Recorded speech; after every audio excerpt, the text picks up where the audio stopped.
Eu vou só esperar o guia. Bom dia a todos. Eu me chamo Marjorie, vou ficar responsável por apresentar as exposições para vocês, tá bem? Para vocês conseguirem se situar um pouco.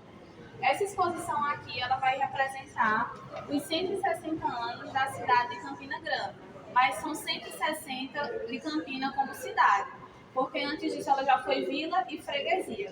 A gente vai fazer o apanhado geral de Campina, antiga Campina até Campina atual. Esse quadro inicial aqui, ele foi produzido pelo artista Vanderlei de Brito e ele vai representar a chegada do capitão Mó, Teodósio de Oliveira, no território que atualmente é Campina Grande. Então é um quadro basicamente ilustrativo desse processo de colonização e o processo de aculturação dos povos originários presentes aqui nesse território. Aí a gente vem por aqui, tá? Olha. Aqui no território de Campina Grande eram essas aldeias expostas. Tinham principalmente os cariris, arius e os butris. Os cariris eram um grupo indígena mais resistente a qualquer forma de negociação. Então, muitos deles morreram de forma a lutar contra qualquer imposição ou foram mais para a parte do interior, sertão. Já os demais grupos eram mais passíveis a negociações. Aí, desde esse período inicial da colonização, com a imposição da fé católica, a padroeira da cidade, que é a Imaculada Conceição, ela se perpetua desde esse momento inicial.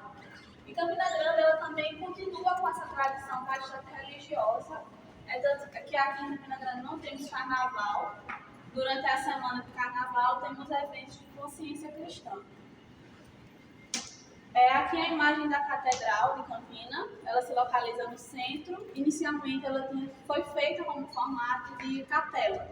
Aí só posteriormente ela foi reformada para esse formato de catedral. Aí a gente vai ver algumas ruas antigas da cidade. Algumas imagens vocês vão perceber que não tem legenda, porque não foi possível identificar onde seria a rua atualmente. Aqui é o Paço Municipal, que era onde ocorria a administração da cidade, só que ele foi demolido em 1942 pelo prefeito Vanderlei, porque ele tinha um projeto de modernizar a cidade. Tanto esse como outros edifícios da época. Aqui é a imagem desse açude velho. Ele foi construído entre 1829 e entre 1830 com o intuito de abastecer a cidade com água potável. Não recebia rede de esgoto como recebe atualmente e é poluído. Foram feitos alguns projetos em conjunto com a universidade para tentar amenizar. Deu uma amenizada, porque estava com odor que ninguém aguentava nem passar.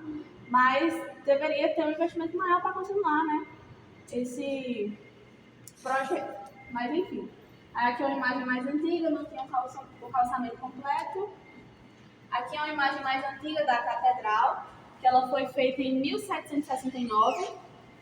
E aqui a gente vai chegar no ciclo do ouro branco, que foi o ciclo do algodão na cidade de Campina Grande. Campina Grande foi um grande polo comercial, tanto nacional como internacionalmente, na década de 90, na exportação de algodão.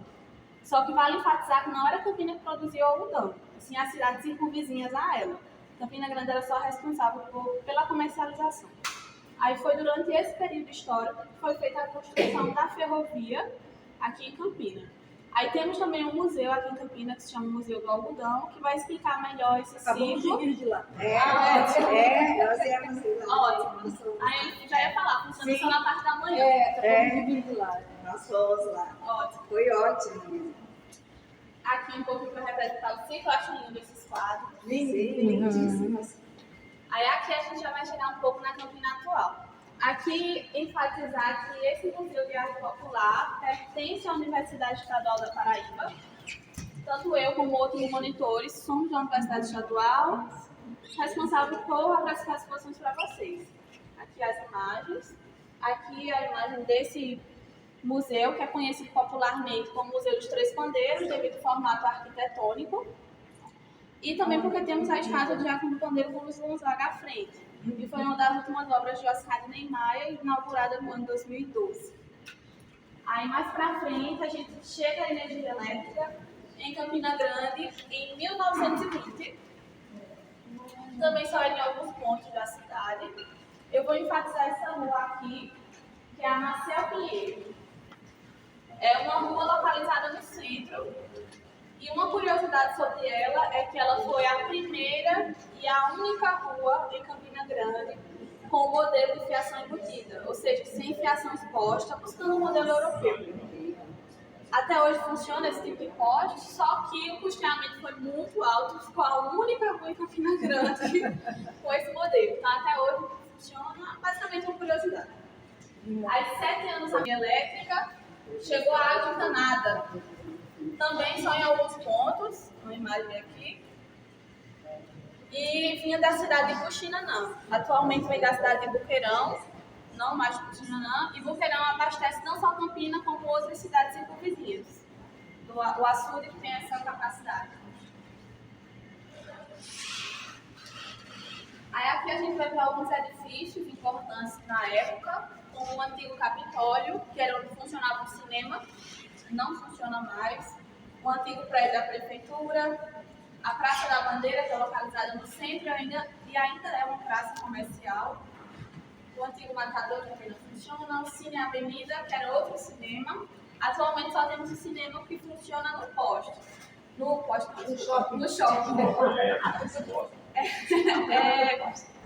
Tem um projeto que é para refazer esse cinema, que localiza-se no centro, mas está em andamento ainda. Aqui é a imagem do Teatro Municipal e ele ainda funciona do mesmo jeito, tem esse formato arquitetônico e formato de habito, se vocês repararem. Aqui é uma vista aérea do açude velho, que é esse açude, e aqui uma vista aérea do açude novo. E uma curiosidade é que o açude novo ele é mais antigo que o açude velho. Por quê? O açude novo era um açude que existia, só que ele secou. E aí foi feita a construção desse açude velho. E lá no local do açude novo foi feita uma reforma, que é esse monumento com a fonte ao redor. Aí após essa reforma ficou conhecido como açude novo, e como já tinha sido construído esse açude, ficou conhecido como açude velho. E aí, ano passado foi feita uma outra reforma, porque o açude novo fica ao lado do Parque do Povo, que é onde ocorre o maior São João do Mundo. E aí foi feita uma reforma lá para unificar esse espaço com o Parque do Povo, para comportar melhor a população, que é uma época de bastante turistas. E ficava então nessa parte Nessa parte aqui. A água? O açude. Aí, né? Isso, é. Uhum. Tá. E aqui é o Parque do Povo. Ali que é Ana. Essa tá bem interessante. Quando é mesmo aniversário de Campina Grande? Foi no ano passado, 11 de outubro. Tá. Então, desde 11 de outubro que está essa exposição? Sim, foi inaugurada de 11 de outubro. Esse quadro aqui, ele foi produzido pelo artista Vanderlei de Brito, que é o mesmo artista do quadro inicial, e vai representar a revolta dos quebra-quilos. Eu vou explicar a vocês. Essa revolta, ela se iniciou na cidade de Fagundes, que é uma cidade aqui ao lado, só que ela se disseminou por todo o Nordeste. Foi basicamente o seguinte: durante o governo Dom Pedro II, ele queria instaurar as novas formas de unidade de medida, que é o quilo, a grama, que nós utilizamos hoje. Porque naquela época se media com a palma, a braça e a légua. E realmente ficava muito desigual ao longo do território. E aí, só que o problema foi que ele simplesmente impôs a nova forma de unidade, não explicou à população e o governo dele estava passando por uma crise. Foi tipo uma agressão, né? Porque não avisou nada, foi de imposição mesmo. Uma coisa semelhante ao que aconteceu foi o PIX, que não foi explicado e a população saiu inventando, falando coisas. Pois é, aí o governo dele estava passando por uma crise e a população pensou que seria uma forma de arrecadar mais impostos. Então a população começou a invadir os comércios, quebrar as balanças, invadiram o cartório, queimaram documentos. Como vai representar Campina? Esse quadro está representando a cidade, aqui é a catedral e aqui em frente o cartório, que atualmente funciona o museu, que é o telégrafo. E aí, aqui em Campina Grande, uma das coisas que motivou a revolta a acontecer aqui foi por causa de um comerciante que vendia água, que se chamava João Carga d'Água, que ele foi contra, só que ele foi torturado.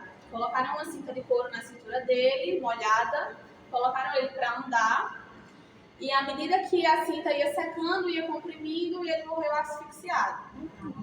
E através da morte dele, houve a revolta aqui na cidade.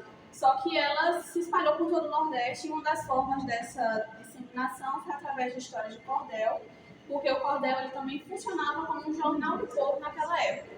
Daqui a pouco a gente vai para a sala do cordel. Tá? Aos católicos da cidade, com a Imaculada Conceição, que é a padroeira da cidade. Uma curiosidade é que esse Cristo aqui ele foi emprestado do outro museu para essa exposição e ele é datado do século XVIII. Curiosidade.